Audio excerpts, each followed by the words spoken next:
50% जो भारत के हथियार हैं वो रूसी हैं।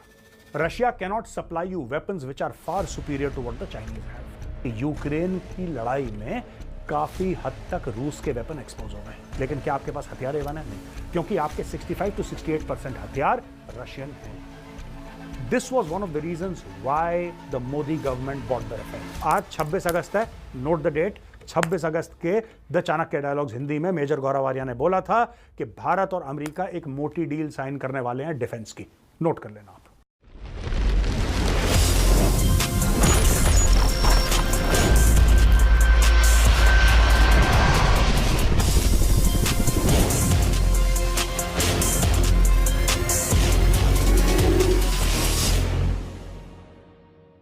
जय हिंद दोस्तों, मैं हूं मेजर गौरव आर्या और आप देख रहे हैं द चाणक्य डायलॉग्स। इस वीडियो को लाइक करिए, हमारे चैनल को सब्सक्राइब करिए, बेल आइकन दबाना बिल्कुल मत भूलिएगा। दोस्तों, राजनाथ सिंह जी भारत के रक्षा मंत्री अमेरिका गए और आज 26 तारीख है, आज तक उनका दौरा है।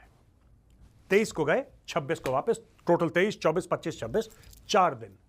और कुछ उन्होंने अग्रीमेंट साइन करी है दोस्तों। ऐसी अग्रीमेंट साइन करी हैं, उसमें से 3-4 हैं। मैं एक से शुरू करूंगा जो सबसे मुझे लगता है according to me which is the most important. यार, दुश्मनों के तोते उड़ गए।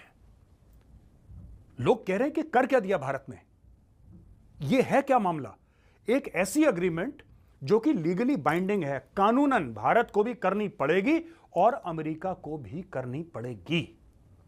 और इसके पीछे राज क्या है? मैं आपको पूरा जियोपॉलिटिकल, देखिए कोई भी चीज आइसोलेशन में नहीं होती। कोई आदमी बोल दे कि नहीं भारत को यार ये हथियार पसंद आया, इसने भारत को ले लिया, अच्छा वो हथियार ठीक लगा, वो नहीं। Everything has got geopolitics behind it. हर एक चीज का लॉजिक होता है, हर एक चीज का कारण होता है और हर एक चीज में शक्ति प्रदर्शन होता है। दोस्तों, मैं आपको बताता हूं राजनाथ सिंह जी ने क्या करा। ये जो अग्रीमेंट है, रेसिप्रोकल डिफेंस प्रोक्योरमेंट अग्रीमेंट, इसको आरडीपी कहते हैं। ये तकरीबन कुछ देशों के साथ, यानी कि 28 तकरीबन देशों के साथ अमेरिका साइन कर चुका है। और ये जो अग्रीमेंट है, ये अमेरिकन कंपनीज अग्रीमेंट अलाउज, ध्यान से सुनना आप, फिर मैं आपको बताऊंगा कि राजनाथ सिंह जी ने कितना बड़ा काम करा है और हमें क्या फायदा होने वाला है और अमेरिका को हमसे क्या फायदा होने वाला है।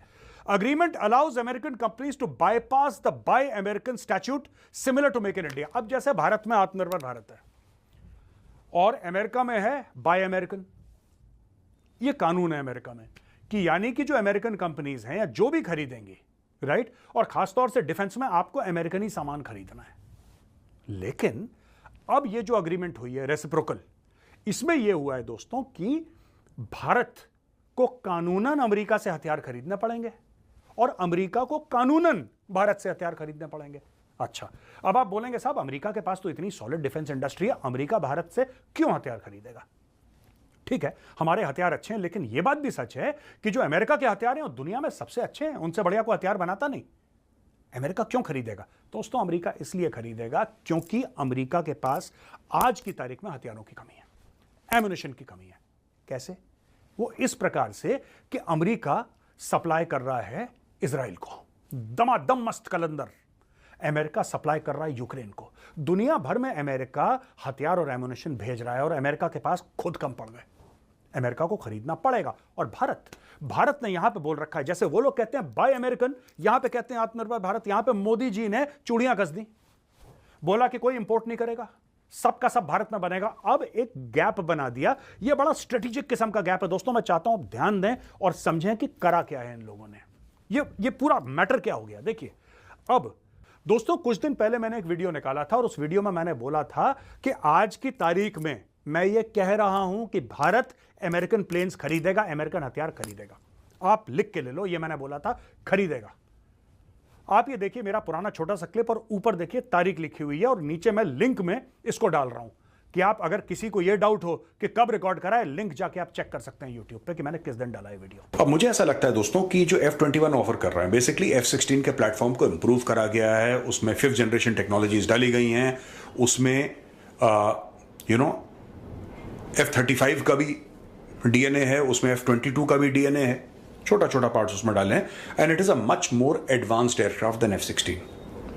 बेसिस F-16 है लेकिन उसको काफी एडवांस कर दिया गया है। Should India take a look at that? Should India consider it? ये सोचने वाली बात है। लेकिन एक चीज तो इंडिया को कंसिडर करनी पड़ेगी, मुझे ऐसा लगता है कि डिफेंस मिनिस्ट्री को कम से कम एयरफोर्स को डायरेक्टली बात करनी चाहिए। कि बॉस ठीक है, आप F-21 का काम तो चलाओ जो आप F-21 की बात कर रहे हो, पिच कर रहे हो, okay, but also F-35। So we should definitely engage. और मुझे लगता है कि कोई मतलब होगा जरूर जब पीएम मोदी से मिल चुके हैं वो। अगर वो प्रधानमंत्री मोदी से मिले हैं उनके सीईओ, तो कोई बड़ी बात होगी इन दी ऑफिंग, और होनी चाहिए, ऐसा मुझे लगता है। देखा दोस्तों आपने मैंने क्या बोला। मैं आपको बता रहा हूं ये चीज, अब मुझे तो नहीं पता था कि राजनाथ सिंह जी जाएंगे और राजनाथ सिंह जी ये डील साइन करेंगे, वो डील साइन करेंगे। मैं आपको बताता हूं ये सारी की सारी जो डील्स है ना, इनका पैसे से कम मतलब होता है। यानी सेकंड प्लेस पे पैसा है, फर्स्ट प्लेस पे पैसा नहीं है। फर्स्ट प्लेस पे है जियोपॉलिटिकल इन्फ्लुएंस। अमेरिका को क्या खटकता है मैं आपको बताता हूं, और भारत को क्या खटकता है ये पहले समझ लीजिए। अमेरिका को ये खटकता है कि भारत की 65 से लेकर 68% जो भारत के हथियार हैं वो रूसी हैं। अमेरिका कहता है अमेरिकन वेपन्स क्यों नहीं। भारत से पूछता है भाई तुम्हारे इतने वेपन्स रशियन क्यों हैं, हमारे वेपन्स क्यों नहीं। और भारत कहता है कि भाई देखो साफ सीधी बात है, जब हमने बोला था और हम बड़े परेशान थे, हम तुम्हारे पास गए कि भाई हम जितना थोड़ा बहुत पैसा है हमसे ले लो और हमें हथियार दे दो, तो तुमने बोला नहीं यार हम तुम्हें हथियार नहीं देंगे। उस समय तुम्हारे दिल में पाकिस्तान प्रेम था, तुमने बोला कि नहीं हम पाकिस्तान को हथियार देंगे, हम भारत को क्यों देंगे, जबकि पाकिस्तान में मार्शल लॉ था, भारत में डेमोक्रेसी थी। आज आप लोकतंत्र की कसमें खाते हैं। भारत ने बोला, उसने बोला चलो ठीक है कोई बात नहीं, पहले जो गलती हुई खत्म करो उसको, मट्टी डालो, नए सिरे से शुरू करते हैं, हम आपको लेटेस्ट हथियार देंगे। अब भारत क्यों कर रहा है, ये तो अमेरिका कर रहा है, भारत क्यों कर रहा है। दोस्तों ऐसा है, अगर भारत को चीन का सामना करना है तो चीन से बेहतर हथियार चाहिए, और चीन से बेहतर हथियार आपको रूस से नहीं मिलेंगे। Russia can not supply you weapons which are far superior to what the Chinese have.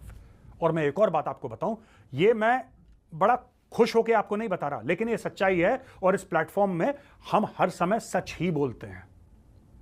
दोस्तों ऐसा है कि यूक्रेन की लड़ाई में काफी हद तक रूस के वेपन एक्सपोज हो गए, काफी हद तक रूस के वेपन एक्सपोज हो गए। कहां रूस, कहां यूक्रेन।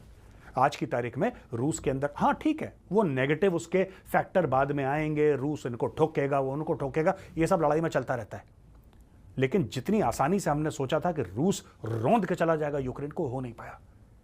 रूस के हवाई जहाज भी गिराए, रूस की आर्टिलरी भी उतनी इफेक्टिव नहीं हुई, और रूस के टैंक्स को चुन चुन के जैवलिन एंटी टैंक मिसाइल ने चुन चुन के रशियन टैंक्स को निकाला है।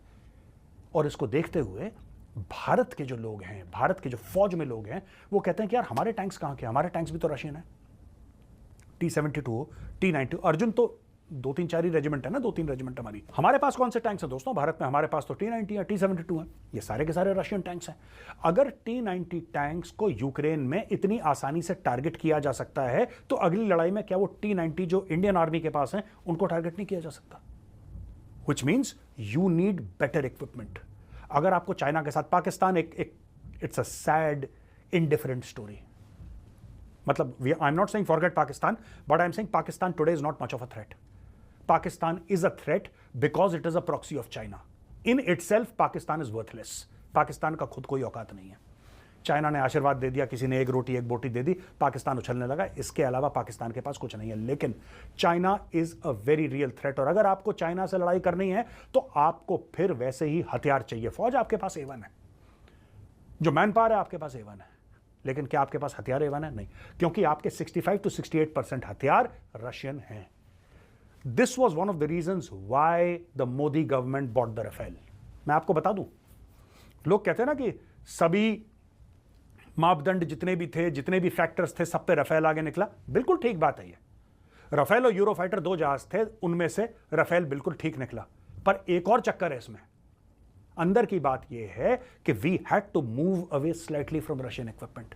उस समय तो कोई लड़ाई नहीं थी यूक्रेन के साथ। उस समय अगर मोदी जी कहते कि ठीक है हमें सुखोई की 10 और स्क्वाड्रन्स चाहिए, तो रशिया खुशी खुशी बेच देता। वो तो बेचने के लिए बैठा है।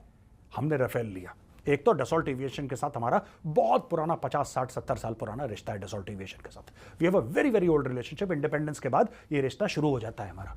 डसॉल्ट एविएशन वो कंपनी है जो राफेल बनाती है, लेकिन फिर भी हमने राफेल लिया। आज की तारीख में मैं आपको बता रहा हूं, ये जो अग्रीमेंट हुई है, रेसिप्रोकल अग्रीमेंट, ये भारत को लेटेस्ट वेस्टर्न, खास तौर से अमेरिकन, ये अमेरिकन के लिए ही है, पूरे वेस्ट के लिए नहीं है। लेकिन आपने देखा हेटलर एंड कोक ने जो भारत के ऊपर बैन लगा रखा, भारत के ऊपर नहीं मतलब non NATO countries, why should I से भारत के ऊपर, नॉन नेटो कंट्रीज के ऊपर बैन लगा रखा है, हम इतना नहीं, ये स्पेयर पार्ट नहीं देंगे, बेचेंगे नहीं, वो उसने हटाया।